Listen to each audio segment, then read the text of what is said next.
Juli, que le tocó trabajar hoy, así que la presentación de ella la va a dar mañana. Bueno. ¿Sí? Así que bueno, los que nos queda hoy, Euge Sí. y Katy, que se ofreció a dar el tema de offset. Ah, buenísimo. Yo Así que comparto del celu el PDF. Me hubiera bueno, gustado por ahí algunas imágenes, pero no pude enganchar el micrófono en la compra. bueno. Bueno, empezamos con vos, Euge, ¿te parece? Ah, bueno, comparto. Sí, sí. Bueno, a ver es como compartir Adelante, tres pantalla, puntitos. empezar a compartir. A ver si me deja. Me dice como comenzar ahora, como que se va a grabar, ¿puede ser? ¿Se ve algo? Está en eso, ahora sí, ahí va. Entonces, bueno. Si no Lo- se escucha, me avisa, profe, porque... ¿Esto lo subiste al Drive? No, ¿no? No, todavía no. Claro, pues se ve re chiquitito, pero bueno, te escuchamos a vos y Uy, después el resto van a ver las imágenes. lo... le hago un poquito de zoom ahí, pero sí, me imaginé que se iba a ver chiquitito. Bien, a mí me había tocado las tintas y sus posibles problemas, así que hice una lectura de qué son las tintas en general, algunas características y algunas resistencias específicas. Bien. Y después puse un poco sobre lo que son algunos más problemas comunes. Bien, las tintas son las materias coloreadas, fluidas, que se utilizan para la escritura o la impresión, siendo estas muy utilizadas para transportar un mensaje o una reproducción. Son extremadamente versátiles y pueden imprimirse sobre una amplia gama de superficies, ya sea cual fuere su textura, su forma o tamaño. Las características visuales de la tinta son definidas por su color, su transparencia y brillo. Estas propiedades principalmente vienen de la naturaleza, del colorante utilizado, el pigmento y anilinas. Y algunas resistencias específicas que tienen que ser aptas para cumplir con las exigencias del proceso de impresión. Tenemos la resistencia a la luz, que esta acción puede causar debilitamiento, oscurecimiento y modificaciones de tonalidad de los colores impresos. La resistencia a la luz, la resistencia a la temperatura, perdón, tienen que ser resistentes a temperaturas muy elevadas para que soporten sin alteración de color, de brillo, y etcétera, que sería la posimpresión, la laminación, adhesión y o cierre. La resistencia a la frotación y abrasión, que en el uso de productos impresos industriales puede ser que pase el contacto con roces, golpes que tienen que resistir con la menor alteración posible. La resistencia a los productos, que los impresos deberán resistir ante contactos normales o accidentales con los productos envasados como ácidos, aceites, grasas, detergentes, humedad, etc. Y a la intemperie, que en el caso habitual de impresiones de embalajes o medios gráficos, que podrían ser diarios y revistas. Si se me sale, porque no veo nada yo. Bien.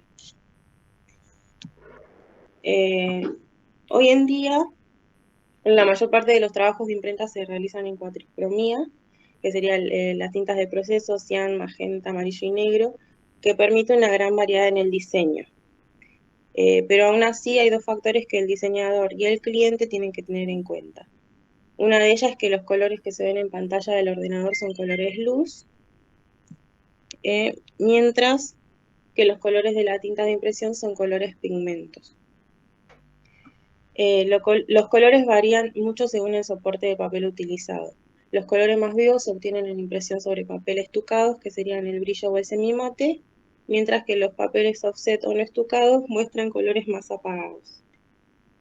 El resultado final impreso no queda exactamente igual que la visualización de los archivos en pantalla, En trabajos de calidad estándar no supone mayor problema, pero en trabajos de alta calidad es necesario tomar precauciones para evitar sorpresas y problemas. Y también hablo un poco de la cobertura de la tinta. En estas tintas offset, los aglutinantes están compuestos por resinas, alquis, que serían las resinas alquídicas, y aceites minerales. La combinación de estos es lo que le da a la tinta sus propiedades de secado. Y al aplicar la tinta sobre el papel, lo primero que se produce es la absorción del aceite mineral. Eso permite que la tinta se asiente, pero también es importante que no sean absorbidos los pigmentos, sino que queden en la superficie, ya que si son absorbidos, la saturación de color de la tinta resulta peor. Si estos pigmentos y las resinas no son absorbidos por el papel, forman una especie de gelatina sobre la superficie. Es importante que la cobertura sea correcta porque el exceso de la tinta ocasiona el repintado y los problemas del secado. Que más abajo, bueno, justo puse algunas imágenes. Con esto las imágenes pueden perder contrastes en las áreas más oscuras. Aquí lo puse un poquito más acá. Si la cobertura de la tinta es muy baja, la imagen se decolora y si es demasiado baja en un área específica, se debe cambiar la configuración básica solamente de esa zona. Si la cobertura de tinta de uno solo de los colores es demasiado baja, se puede producir una desviación de color en las imágenes. Y esta situación se define como equilibrio de color defectuoso. Y acá más abajo puse, acá bueno, justo, ahí se ve, profe. Sí, sí. Bien, esto sería el fallo de registro. Ujú. En la impresión offset no es posible lograr un registro perfecto entre las diferentes tintas. Estas imperfecciones se suelen disimular mediante trapping, que el trapping sería colocar como un color sobre el otro. Y así cuando se imprima se pueda llegar a los lugares donde no quede tinta. Si no se ha hecho trapping o si la falta de registro es excesiva, se observan decoloraciones en los bordes o huecos en los objetos de color. La falta de registro también puede ocasionar imágenes desenfocadas. Los problemas de esos registros varían en las distintas partes del pliego impreso, siendo mayor hacia los bordes en su parte inferior, que por eso es lo que se hace trapping. Después está acá. Los arrancados y moteados, que en ocasiones se desprenden del pliego pequeñas partículas del papel durante la impresión. Eso es lo que se denomina como arrancado, cuando esas partículas se adhieren a la superficie impresora de la plancha. Dan lugar a puntos blancos no impresos en el papel, ya que las partículas repelen la tinta. Esas manchas blancas son las que se llaman motas. Y en ese caso, bueno, habría que parar la máquina y limpiar la máquina de imprimir y limpiar la plancha y la mantilla. Y las causas del arrancado pueden ser la mala resistencia superficial del papel, la alta viscosidad de la tinta o la excesiva velocidad de impresión. Y acá había puesto dos ejemplos que serían uno más abrasivo que el otro. Y esto sería el repinte. Y acá puse uno un poquito que se nota más este. Bueno, el repinte de las hojas impresas pueden mancharse mutuamente cuando la cobertura de la tinta fue mucha o cuando se manipulan las páginas antes de que se seque. Y ese problema se puede evitar con el uso de secantes u otros sistemas de secado. Que esto lo he visto un montonazo. Y después tenemos reflexión. La reflexión, las grandes masas de color a menudo requieren mucha tinta y ello puede afectar negativamente al resto de la impresión. Son muy vulnerables a los efectos que puede ocasionar la impresión de objetos en el mismo pliego. Cualquiera de estos dos factores pueden causar el fenómeno conocido como reflexión o impresión fantasma. Ahí se ve un poquito mejor. Se ve un poquito pixelado creo en el celular. Y después está la deformación de punto y doble impresión. Que este tipo de deformación ocurre cuando el punto de trama se extiende y adquiere una forma ovalada. Puede ser por la presión excesiva entre el cilindro portamantilla y el cilindro de impresión o porque ambos no rotan a la misma velocidad. La doble impresión se produce cuando se obtiene puntos de trama doble solapados, uno más fuerte que el otro. La causa de esto puede ser que la tensión de la mantilla sea insuficiente, de modo que los puntos de la trama vayan a parar a diferentes lugares. Y después puse un poco sobre las tintas de serigrafía, la de hueco grabado y la de flexografía. Bien, esto es un aporte extra que está muy bueno para tener en cuenta, ¿sí? Si bien ya los chicos estuvieron, otros compañeros estuvieron hablando sobre esto, pero Sí. actualmente focalizar en lo que es el aporte de la tinta para cada sistema de impresión. Así que eso es para tenerlo en cuenta también, que es un plus muy interesante. Acá lo de la serigrafía me llamó la atención, que yo no sabía que justo sus disolventes causan mucho daño al medio ambiente. Y que justamente más abajo también me tomé una página para hablar sobre el daño en el medio ambiente. Sí, sí, igual hay muy nuevas tintas también que ya están cambiando y evolucionando, tanto en la composición del papel y de las tintas. Y hay imprentas especializadas eh, y certificadas, ¿sí? Sí, Con también las se habla normas. mucho como de reciclado, de reciclar la tinta Eso, misma. sí, sí. Bueno, Bueno, te dejo seguir. por eso mismo actualmente se utilizan cada vez más las tintas al agua de secado por radiación UV, ya que es importante que la tinta seque rápidamente y la serigrafía no permite la impresión mojado sobre mojado, sino que cada tinta tiene que estar seca antes de aplicar la siguiente. Y en el hueco grabado, la tinta no debe tener una fluidez demasiado baja para que el entintado de la forma impresora y la transparencia de la tinta al papel se realice adecuadamente. Por eso la tinta del hueco grabado es volátil.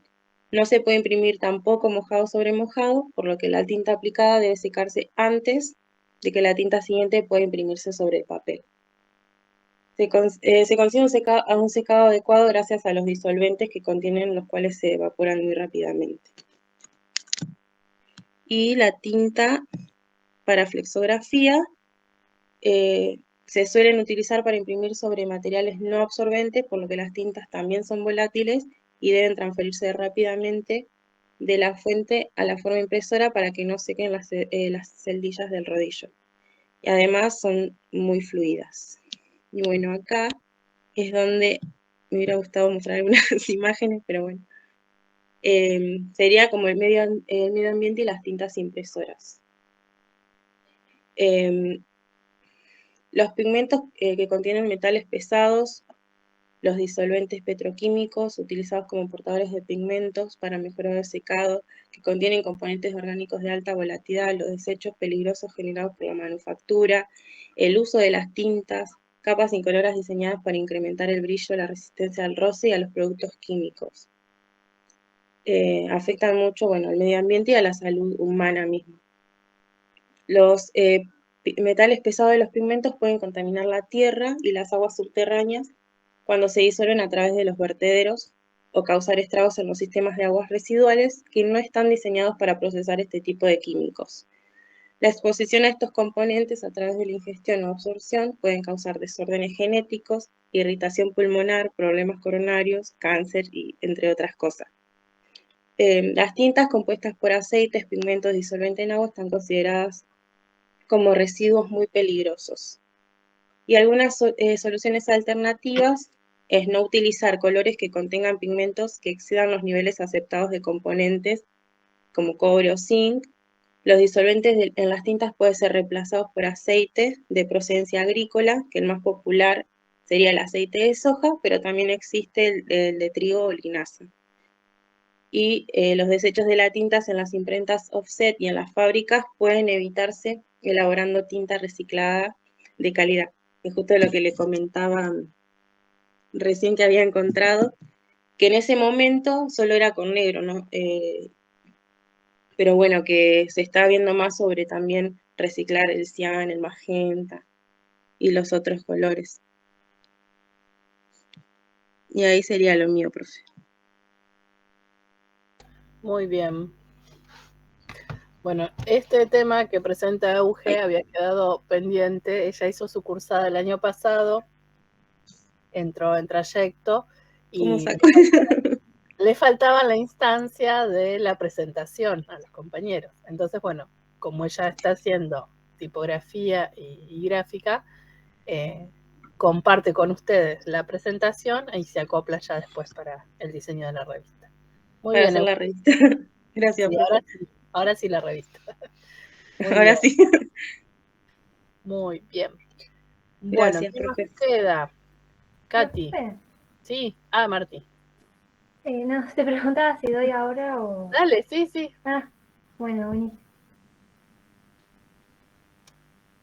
¿Tenés todo preparado? ¿Vas a compartir pantalla? Sí, voy a compartir. Bueno, Profe, ahí le subo al drive antes de que me olvide. perfecto. Sí, sí, ya todo el drive, así. Aparte los chicos también pueden ver las imágenes. Uy, qué lindo tema. Bueno, Martí, te escuchamos. ¿Estoy silenciada o...? ¿Eh? No sé si me escucha o me... Sí, sí, se escucha Ah, perfecto. Sí, sí, es que yo no los veo, es como re... claro. Bueno, yo sí Bueno, tengo que intervenir, abro mi micrófono, ahora me silencio. bueno, está bien. Bueno, es un tema bastante largo, entonces traté como de resumirlo. Dentro de Letterpress nos referimos a todo lo que tiene que ver con la impresión tipográfica, y la característica de la impresión tipográfica es que se hace sobre relieve, o sea, es una impresión, digamos, si queremos clasificarla, es una impresión que se hace sobre relieve. ¿Por qué? Porque hay una superficie que tiene mayor relieve, que se le aplica tinta y que se copia. Eso sería, digamos, un pantallazo. Los primeros antecedentes que tenemos son en el arte oriental. ¿Por qué? Porque se usaba las técnicas que ellos tenían de silografía para crear tipos de madera que fueran reutilizables y que puedan armar diferentes composiciones. Esto después ellos lo que hacían era replicarlo indefinidamente. Y esta idea es la que después Gutenberg, siglos después, en el siglo XV, desarrolla con los tipos móviles de fundición de metal. O sea, es la misma idea que lo que usaban los orientales. Era como un pequeño prisma de madera que después se perfecciona a metal, que contenía en la parte superior el dibujo de la tipografía en relieve. Esto después lo que se armaba como una especie de caja y se aplicaba la hoja y la prensa manual. Este boom que genera Gutenberg permite que siglos después, y ya con la revolución industrial, aparezcan los tipógrafos, o sea, como empiezan a tener un montón de presencia el diseñador tipográfico, que se va a empezar a desarrollar la tipografía y a su vez se va a empezar a desarrollar la imprenta, como de la mano. En este momento se desarrollan tipografías reconocidas, como la zona Baskerville, la Bodoni, la Caslon, la Didot, entre otras. Este boom, o sea, de tipografías, o sea, hizo imposible que no se o sea, no, era imposible que no se creara un sistema de medición, porque no había un estándar de cómo se debía trabajar. Entonces es acá donde aparecen estos conceptos que usamos nosotros en nuestro día a día y que, bueno, ¿de dónde vienen? Bueno, vienen desde estos tiempos. Por ejemplo, la palabra cuerpo se refería tipo al ancho que tenía el tipo móvil, bueno, está acá hasta acá. La altura de la tipografía era toda la altura que tenía el tipo móvil, o sea, desde la base hasta la parte de la superficie. Todos estos elementos que nosotros usamos y que, bueno, no sabemos de dónde vienen, bueno, vienen desde ahí. En 1798, Fermín Didot, un francés que creó la tipografía Didot, determina un estándar, que es el sistema de medición Didot o punto Didot. Es bastante, o sea, como muy matemático, pero se basa en un sistema de unidad. Como era muy difícil trabajar con milímetros, con centímetros menos, se trabajó una equivalencia, que un punto era igual a 0,376 milímetros y que 12 puntos eran igual a un cicero. Después se desarrolla el sistema angloamericano, que es la pica, que o sea, es básicamente la misma idea, pero es un poco más pequeña que el punto Didot. Nosotros en general usamos lo que es el sistema europeo, no el angloamericano, pero no significa que no se use. Todo esto permitió al tipógrafo tener más libertad a la hora de componer. ¿Por qué? Porque quedaba como más prolija la composición al tener estos conceptos que antes quizá no lo usaban, pero no conscientes de cómo hacerlo, ahora lo van a empezar a utilizar mucho. Bueno, acá está la comparación de lo que es, se ve medio feo, pero de lo que es la pica y lo que es el punto. Bien, pudiendo desarrollar los tipos móviles y pudiendo desarrollar un estándar de cómo manejar las tipografías, podemos hablar de lo que era la composición. Los sistemas de composición era todo lo que utilizaban los tipógrafos para justamente armar una hoja. Por ejemplo, una hoja de diario. El primero que se utiliza es la caja tipográfica, que bueno, que es la que utiliza Gutenberg. Y la caja tipográfica era esto, eran letra por letra, se armaban en una especie de bandeja lo que se quería armar. Y después ese cajón se guardaba en un mueble que se llamaba Givalet. Bueno, acá hay imágenes de lo que era la caja. Bien. Después, la caja tipográfica ya en el siglo XIX va a ir evolucionando en lo que es el linotipo, que era un sistema de composición muy simple, lo explico. Era como una especie de máquina de escribir que a medida que se iba armando lo que se quería escribir se iba fundiendo. Es decir, en vez de armar letra por letra, se armaba línea por línea. Después tenemos el monotipo. Es muy parecido al linotipo, lo único que perfecciona es que, digamos, la composición y la fundición se hacía por separado. Es decir, mientras se tipeaba en una especie de código. Y ese código pasaba a la fundidora. Esto permitía que, si había algún error, se podía controlar.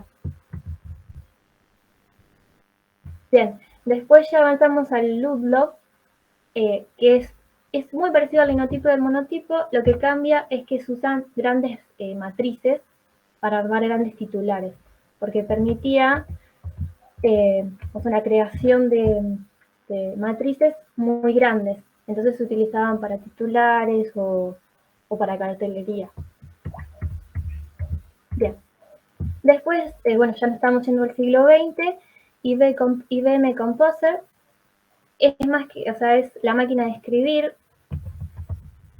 así más, acá está, que lo que cambiaba era que había una bolita, una especie de bolita que se colocaba en la máquina, y cuando se tipeaba, esa bolita contenía el abecedario y se iba escribiendo en el papel. Lo que tenía de bueno este IBM Composer era que también comenzaron a perfeccionarla para que se justifique automáticamente el texto. Bueno, después una mención especial de la fotocomposición. Se quiso aprovechar todos los conocimientos que se tenía sobre la fotografía, sobre lo que era lo negativo y lo positivo, y los materiales fotosensibles para utilizarlo en lo que era la composición tipográfica. Sin embargo, esto no perduró, porque no era legible, como que la tipografía no se veía muy bien, entonces no era muy útil. En una fotografía funcionaba porque la fotografía se seguía entendiendo, pero en la tipografía no tanto. Y por último tenemos Apple Macintosh, que estamos hablando de los medios digitales. Si bien esta fue la primera, después se evolucionó a las computadoras que usamos hoy en día. Y hoy más que nada la composición tipográfica es digital. Eso no quiere decir que no se siga utilizando la caja tipográfica, es más, se sigue utilizando un montón y es un negocio rentable porque se utiliza para aquellos grandes empresarios o grandes marcas que quieren diferenciar. Entonces, hacerlo de forma así analógica permite esa diferenciación. Bueno, como hablé antes, dentro de lo que es la impresión tipográfica, se habla de una impresión de relieve, porque había una estructura que sale de la superficie y con tinta y presión permite copiarse. hay muchas prensas, existieron muchas prensas. O sea, yo las resumí en 3 clases. La plano contra plano, la cilíndrica y la rotativa. La plano contra plano manual, no esta que está acá, es la que utilizó Gutenberg. Después se perfeccionó ya en el siglo XIX, con todo lo que fue la Revolución Industrial, la prensa Minerva, que era un sistema automático, donde tenemos que por un movimiento mecánico se abren válvulas y se cierran, se coloca el papel, se coloca la matriz, se entinta y se imprime. Después tenemos la prensa cilíndrica, como su nombre lo dice, hay 2 cilindros, uno que entinta y otro que toma el papel y que lo deja ya impreso. Y mientras tanto, en una, digamos, como una especie de cinta, va pasando lo que es el cliché tipográfico. Y la rotativa lo que cambia es la forma, la estructura de la matriz. Va a tener esta posición media curvada, lo que va a permitir que la impresión sea todavía más veloz. Y era la que más se utilizaba para imprimir los periódicos. Bien, y por último, creo que no me quedó nada, si no lo voy a decir, armé como una reflexión, porque a mí lo que me pasó cuando fui leyendo todo y haciendo esto, es que como que sentí como que la importancia de lo que es la tipografía en la composición, todos estos avances y toda esta libertad, como que lo fueron perjudicando al papel del tipógrafo. Porque a veces hay tanto para elegir que como que no se tiene ese juicio que antes se tenía para elegir una tipografía. Porque bueno, si una tipografía funciona mal, todo el diseño va a funcionar mal. Entonces, bueno, no sé qué piensan ustedes sobre eso. Si todos los avances favorecieron, o sea, sí, favorecieron, pero también, en cierta forma, creo que lo perjudicaron como el oficio del tipógrafo. Qué buen aporte ahí, Marta. Muy bien, me gustó mucho eso.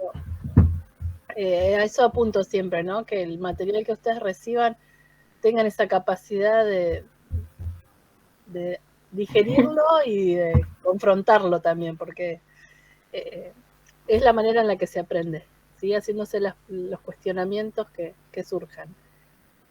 Muy, muy buena la presentación. Así que bueno, ahora queda el espacio abierto a ver qué dicen los compañeros, a ver qué reflexionan también con respecto a esto. ¿Alguien quiere compartir? ¿Cómo lo vieron?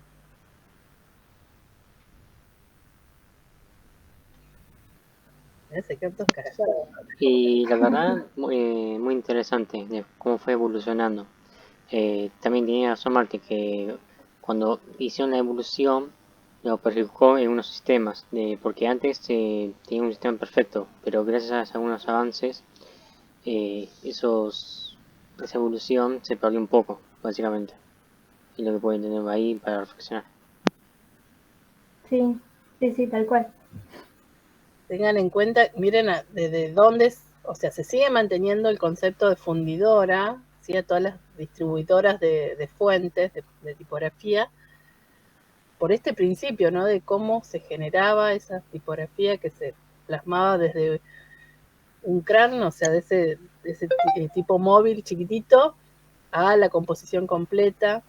Hay una de estas máquinas que mostraron acá en las imágenes que pasaba Martu, que posiblemente el año que... No, profe. Ay, se me corrió. Ahí me se cortó. Sí. está haciendo un ruido muy raro, por eso. Ahí está. Justo estábamos hablando en el interín ahí de las vacaciones con Carolina, la profe de grabado. Hay una biblioteca popular acá en Campana que tiene una de estas máquinas y que está funcionando, que se generaba desde ahí, desde ese espacio, un diario. Y la idea es poder hacer algún intercambio con la escuela, poder ir a imprimir.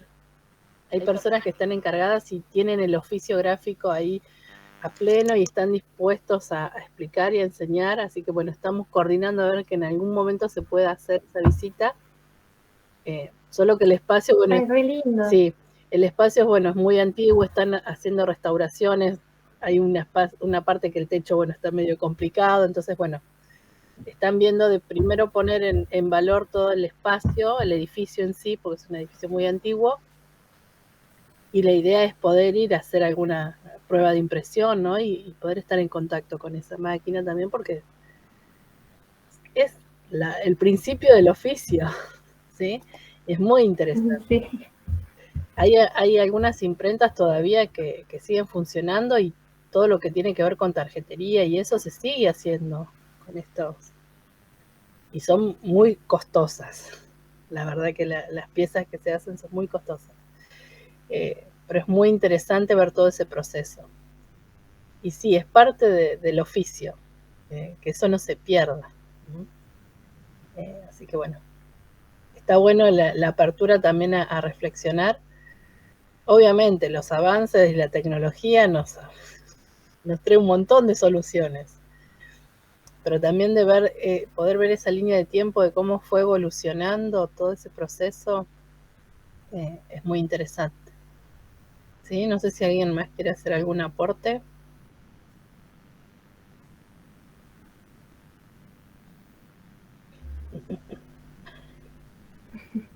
No, se quedan todos callados.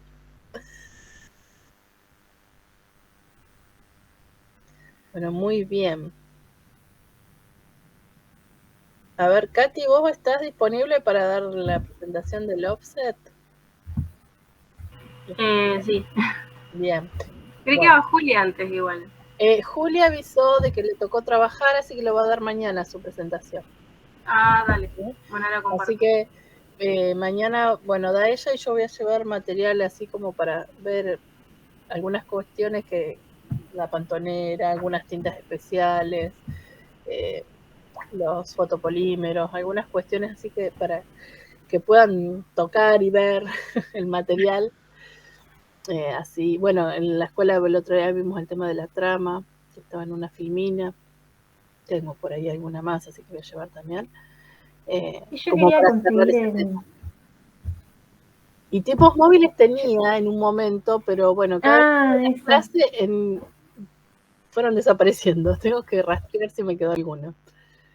Que eso fue una visita que hicimos también a donde se imprime el boletín oficial. Vieron todas las notificaciones de marca, de decretos y demás. Habíamos ido a un espacio y estaba ese mueblecito que mostraste vos, Martina, donde están todos los tipos móviles. Estaba ahí abandonado. Y me dijeron, bueno, lleven lo que quieran. Así que todos éramos estudiantes, todos manoteamos letritas ahí para guardar y atesorar, bueno, parte de esa historia, ¿no? Muy interesante. Qué lindo. Sí, una oportunidad. Qué suerte, sí. Sí, sí. Pero bueno, en las clases siempre las llevaba para compartir y de a poco se fueron desapareciendo. No sé si me habrá quedado una o dos, pero bueno. Pero es interesante ver y el peso que tienen, ¿no? Y el tamaño, y ahí se ve justamente todas las muesquitas que tiene para armar la línea de texto. Así que bueno, mañana le voy a llevar todo ese material para que vean, ¿no?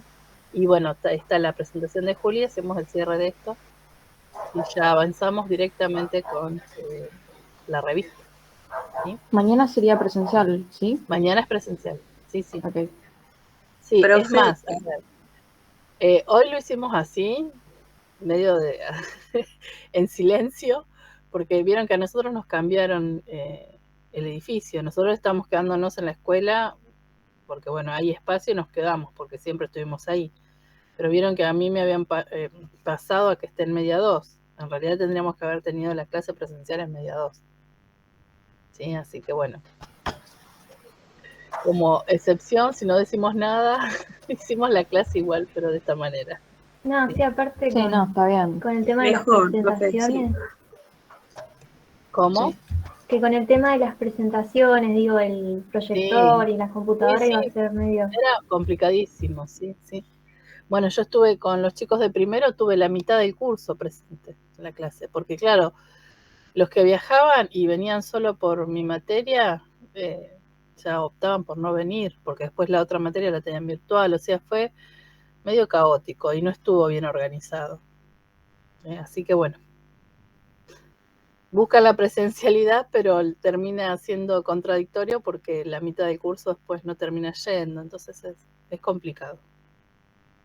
Se podría, realmente, con los chicos de primero podríamos haber aprovechado un montón una clase virtual hoy. Y tuve la mitad del curso mostrando los programas y no Viste, fue tiene sus productivo. diferencias. A veces conviene para algunas materias la virtualidad y para otras la presencialidad. Sí, sí. Es que yo, de hecho, desde febrero, cuando se presentó esta posibilidad de ver qué materias se sostenían virtuales, yo la defendí. De hecho, mi presentación, mi defensa, digamos, a esta virtualidad para esta materia fue lo que enviaron a La Plata. Claro. Quedó ahí. O sea, siempre, Bueno, todos los años pasa lo mismo. Las jornadas nos hacen trabajar, elevar informes y quedan en la nada. mismo en la cantidad de alumnos presentes también se notan esas diferencias. Sí, sí, totalmente. Así que bueno. Bueno, Katy, te escuchamos. Bueno, y comparto. Bueno, yo cierro el micrófono. Cualquier cosa, si tengo que intervenir, abro. Sí, no hay problema. No sé si se ve. Ay, ¿cómo se hacía para compartir en Sí, sí, grande? ahí se ve. Sí, pero acá, no dije nada. Ahí está. Bueno, a mí me tocó el tema, bueno, me tocó el tema 1 en realidad, pero me ofrecía dar el tema de impresión, de soportes de impresión y sistemas de impresión y, bueno, sistema de impresión offset, para que no quede en la nada misma. Así que, bueno, voy a empezar con el soporte de impresión, que bueno, el más conocido es el papel.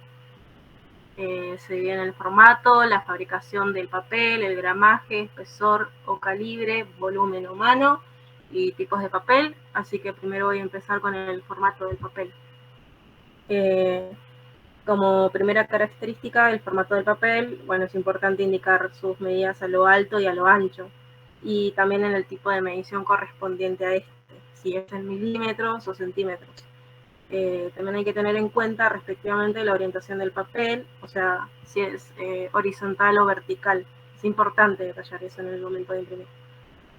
Bueno, ahora bien, comenzamos con la normativa ISO 216, que como dice su nombre, es una norma de la Organización Internacional para la Normalización, en el que clasifica los distintos formatos del papel según el tamaño de la hoja, y así creando un estándar internacional en varios países del mundo. Según esta normativa, los formatos se crean mediante la subdivisión de una hoja de partida sin el material de descarte. Y bueno, como primer serie, lo que tenemos es la serie A, es la más habitual. La hoja es partida de parte del A0, que se pliega y recorta, y así da vida a los demás formatos. El tamaño de hoja A0 es la más grande en la serie A. Y acá se pueden ver los formatos del papel. Existen 10 subgrupos que van del A0, que es el más grande, al A10, que es el más chiquito. Y también hay otras series complementarias, se dicen así, porque no son las más usadas, que son las series B y la serie C, que después lo voy a explicar.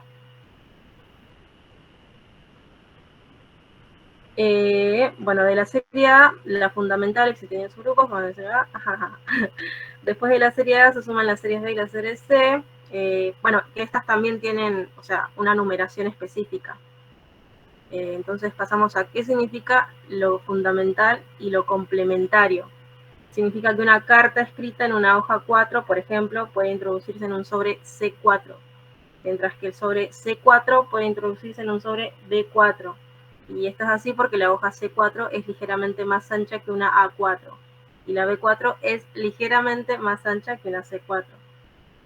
En la serie B, lo que podemos ver es que los formatos van del tamaño B0 al B10, y bueno, sirven más que todo en un mundo editorial. De hecho, el tamaño B5 es un buen formato para los libros. El B0, el tamaño B0, B1 y B2, por sus grandes proporciones pueden encajar bien para imprimir pósteres o carteles o inclusive presentaciones para oficina.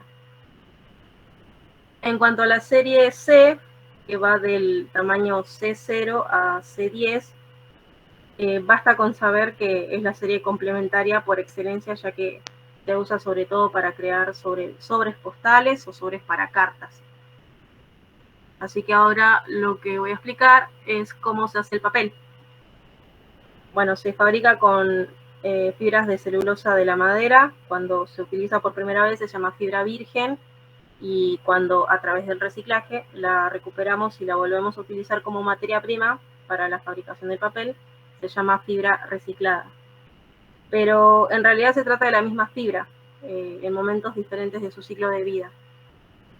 La primera parte es la celulosa, que partiendo de una madera, primero se separan las fibras, unidas por una especie de pegamento denominado lignina, y bueno, esto se va moliendo la madera o disolviendo el pegamento con el calor y productos químicos, y algo parecido a lo que hacen las avispas, que mastican la madera y hacen una pasta con la que construyen sus nidos de papel.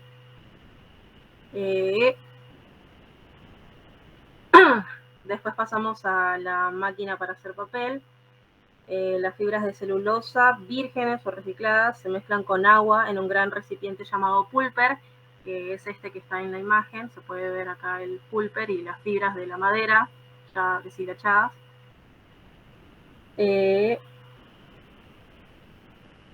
Esta mezcla pasa a una máquina papelera, y en la máquina, con la mezcla de agua y fibra, se coloca sobre una larga banda que es conducida por rodillos. A continuación se va retirando el agua por varios procedimientos, como la gravedad, el vacío, la presión y el secado, y finalmente se obtiene una hoja de papel enorme que se enrolla para formar una bobina. Esta línea de producción de papel inclusive puede llegar a medir 200 metros de largo y, bueno, ocupa un espacio más o menos como 2 campos de fútbol. Y este es el procedimiento del papel. Esta es la banda de rodillo, la banda del papel. Y bueno, esta es la primera etapa del desmenuzado.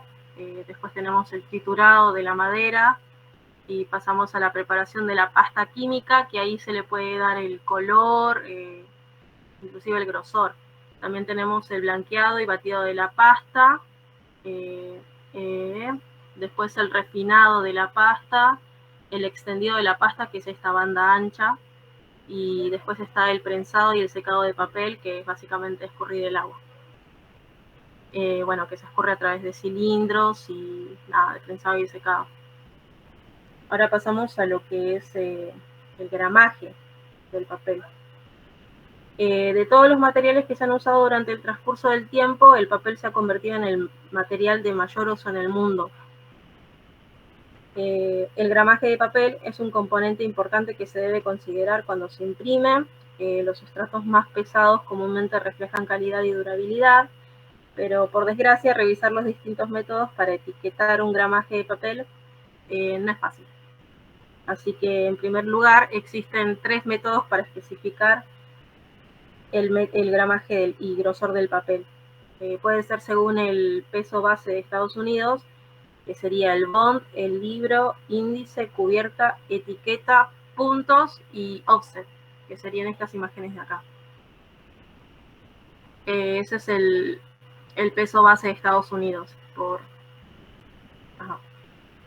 Sino también se puede medir el gramaje según el gramaje métrico, que es como una mini fórmula de gramaje sobre metro cuadrado, y también se puede medir según los puntos o milésima de pulgada, y esto es con un calibrador real de lectura para el grosor del papel.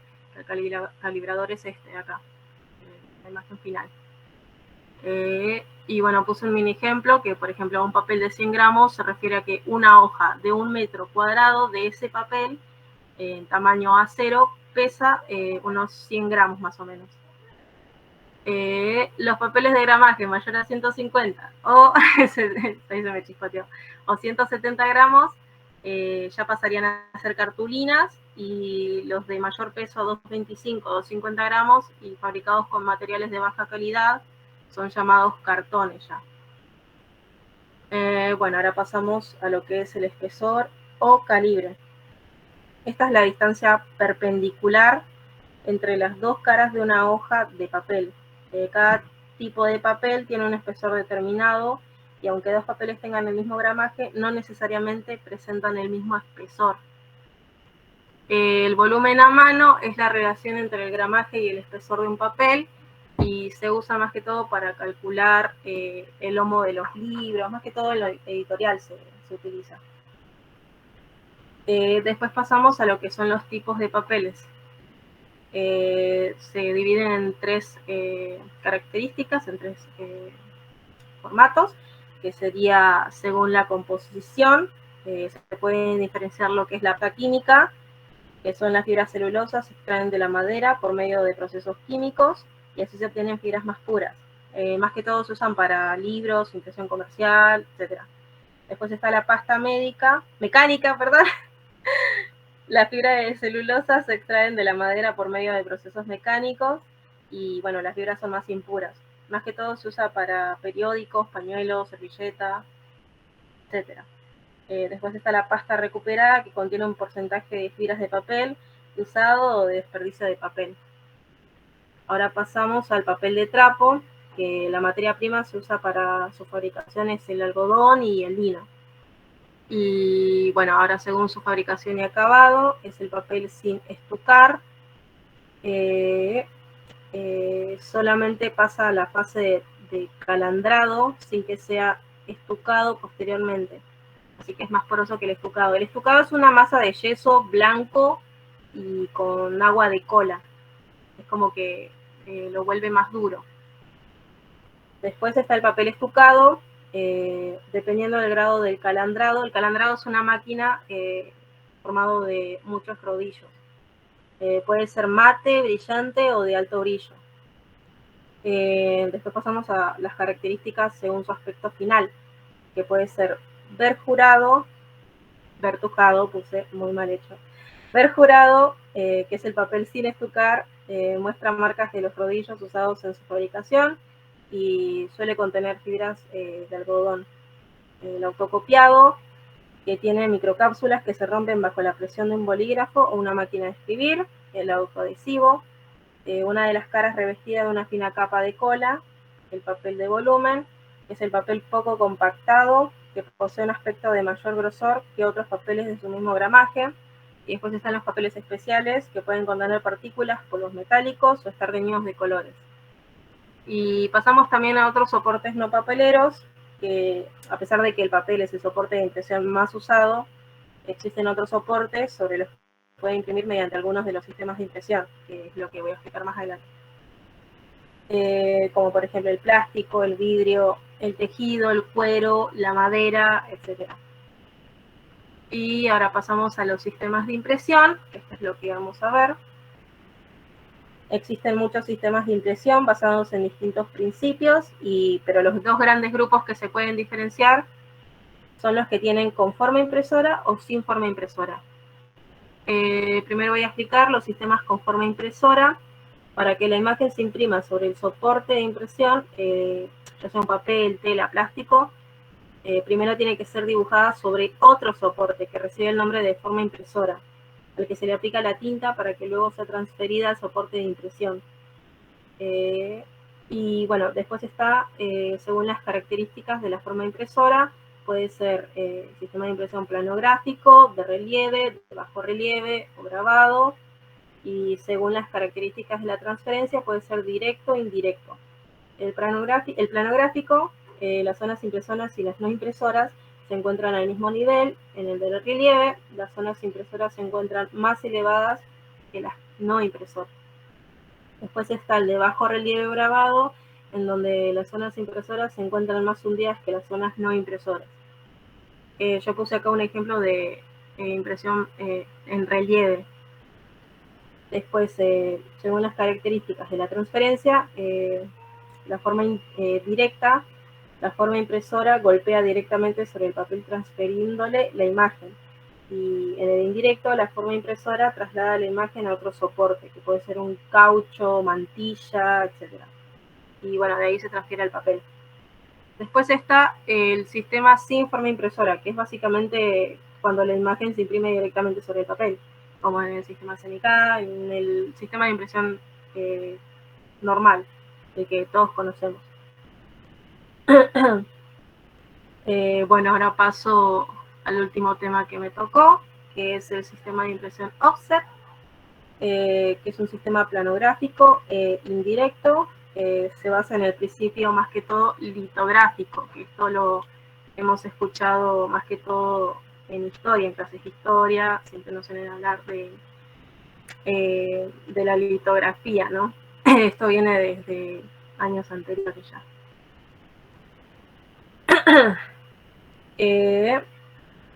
La forma en la que imprime este sistema es una plancha de aluminio en la que las áreas impresoras están recubiertas de un polímero que rechaza el agua y atrae la tinta, mientras que las áreas no impresoras mantienen el aluminio tratado para que atraiga el agua y rechace la tinta.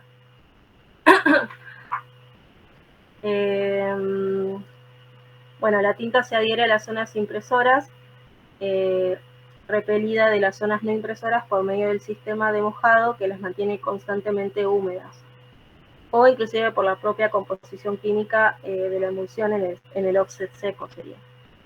Después de ser intentada, la plancha traslada la imagen a una mantilla de caucho y esta le transfiere la imagen al papel presionándolo contra el cilindro impresor.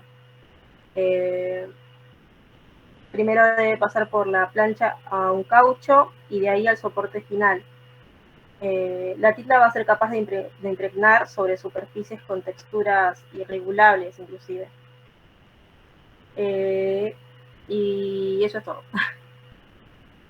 Después puse un ejemplo, bueno, de cómo sería el sistema en sí.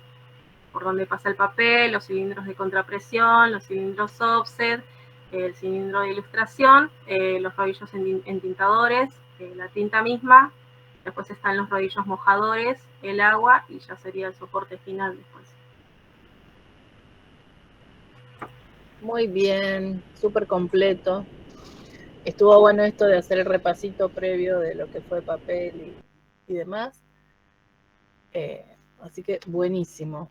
Muchas gracias, Katy, aparte por haberte ofrecido a dar el tema. Bien, justo mientras estaba Katy en su presentación, llegó el correo de la escuela. Sí. A ustedes también les llegó, así que bueno, seguimos con mañana, sí, la misma clase la tenemos de 18 a 20, presencial, y el viernes les va a tocar virtual, ¿sí? Yo ahí voy a estar temprano en la escuela, así que cualquier cosa de esa clase virtual vemos cómo la coordinamos. Mañana lo definimos entre todos. Si no, hacemos así como... a ver, lo leo el chat. ¿No te llegó? Bueno, les cuento lo que dice, que se mantiene durante toda la semana esto de que en la sede va a ser hasta las 20 horas las clases prácticas. ¿Sí? O sea que mañana nosotros tenemos clase presencial y el viernes, como tenemos la clase después de las 20, debería ser virtual asincrónica. Porque pasa esto, ¿no? De que yo tengo que salir a las corridas. Hoy lo hice, pero bueno, si no lo podemos acordar mañana, lo definimos bien. Si todos pueden, a 8 y 20, como, o sea, de hecho es el horario que les corresponde, lo haríamos así, a las 8 y 20, a ver, y media, por ahí que me dé un poquito más de plazo para que llegue a que tengamos la clase, o si la hacemos antes. Vemos, mañana igual lo acordamos en función de ver un poco también cómo van avanzando con esto del manual de estilo, si pudieron ver algo de la clase pasada que les dejé, de ese material. ¿Sí? Mañana lo acordamos entre todos. Pero bueno, para que ya sepan cómo viene el asunto. ¿Sí? Supuestamente ya la otra semana se va a ver que se coordina también. Buenísimo. ¿Sí? ¿Estamos ahí? Bueno, entonces, por ahora dejamos... ¿Sí, Lourdes, ibas a hablar? No, profe, se me abrió el micrófono. Ah, bueno. Por ahora entonces dejamos acá. Mañana Juliana va a dar su presentación. Yo les voy a llevar el material. Tengo por ahí por ejemplo, tengo una tapa de un libro que tiene una tinta especial que trabaja, digamos, con la luz. Algunos sistemas de impresión también para que puedan ver distintos materiales, distintos papeles, que está bueno que ustedes también se armen, ¿sí? Como esa base de información material para poder compartir con sus clientes algún tipo de, no sé, impreso específico de una laca brillosa, sectorizada, colores especiales, distintos soportes, cartón, en tela, ¿sí? Que se vayan armando de esas referencias. Como siempre les digo, ¿no? Mostrar después al cliente sobre algo concreto, porque por ahí uno puede explicar cómo va a quedar ese trabajo final, pero el cliente por ahí no tiene esa capacidad de abstracción y de interpretación de lo que nosotros le estamos explicando. Entonces está bueno tener esas referencias. Y hacemos el cierre, digamos, de todos estos temas que estuvieron exponiendo, ¿sí? Así que bueno, mañana la seguimos. ¿Alguien quiere decir algo más? ¿Tiene alguna duda? ¿Algo que quiera compartir? Yo no, profe. ¿Cómo vuelo de campana hacerse para tener con Jessica? Sí, el mismo planteo tuvimos hoy con los chicos de primero. Tuve la mitad del curso. Por eso dice virtual asincrónica. Por ahí no sé si les dejarán material o no sé cómo lo manejarán. Está complicado. Así que bueno, veremos. Seguramente. Sí, profe, además el tema que hablábamos el otro día de los horarios también. Sí. Bueno, yo hoy de vuelta no tuve contacto con la profe de primero porque también les tocaba virtual. Así que no pude volver a hablarlo con esa profe. Sería genial si ella me hiciera ese cambio, ¿no? De que tenga a los chicos primero en el primer bloque y yo después lo tenga en el segundo y ustedes puedan venir más temprano a la clase. Por ahora estamos viendo. Otra de la que se me ocurre, también hablando con la clase con los chicos, era por ahí, también o sea, sería cambiar conmigo misma que los lunes quede la misma grilla para gráfica asistida 1 y después en el segundo bloque para gráfica asistida 2 y pasar la materia de tipografía el viernes para que sea toda la grilla virtual. O sea, a ustedes les viene bien porque justamente no tienen que movilizarse para otra materia y, o sea, sería mucho más productivo las gráficas asistidas que sean virtuales, ¿sí? Pero bueno, ahí hay que ver. Porque en este caso, bueno, yo sí lo puedo manejar con ustedes que no tienen otra materia, pero primero tiene comunicación, entonces ahí estamos complicados a ver si la profe realmente o acepta el cambio de horario, siempre y cuando la beneficie y bueno, se pueda llevar adelante, ¿no? No sé, vamos a ver. Yo estoy buscando el máximo equilibrio para todo y ya ir con algo concreto a plantearlo también al equipo directivo, ¿no? Así que bueno, vamos a ver cómo avanzamos con eso. No sé, ¿alguien más quiere proponer o decir algo?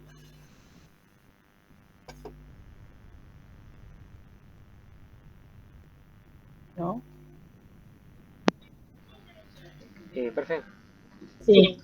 Sobre lo que dijo Kate, es como lo que yo antes dije del tema de la diferenciación, que la impresión offset tiene más calidad, aunque cuesta más que ante la digital, que es un poco más barata, pero no tiene tanta calidad. De eso queda a diferenciar la última de allá. Sí, te escuché muy entrecortado. No sé si todos escucharon. Cualquier cosa, mañana igual volvemos a... sobre los ejemplos y eso, por ahí si siguen surgiendo dudas y eso lo hablamos. ¿Mm? Bien. Listo, profe, gracias. Bueno, nos vemos mañana entonces. Hasta luego. Nos Chao, chao. vemos. Que descansen.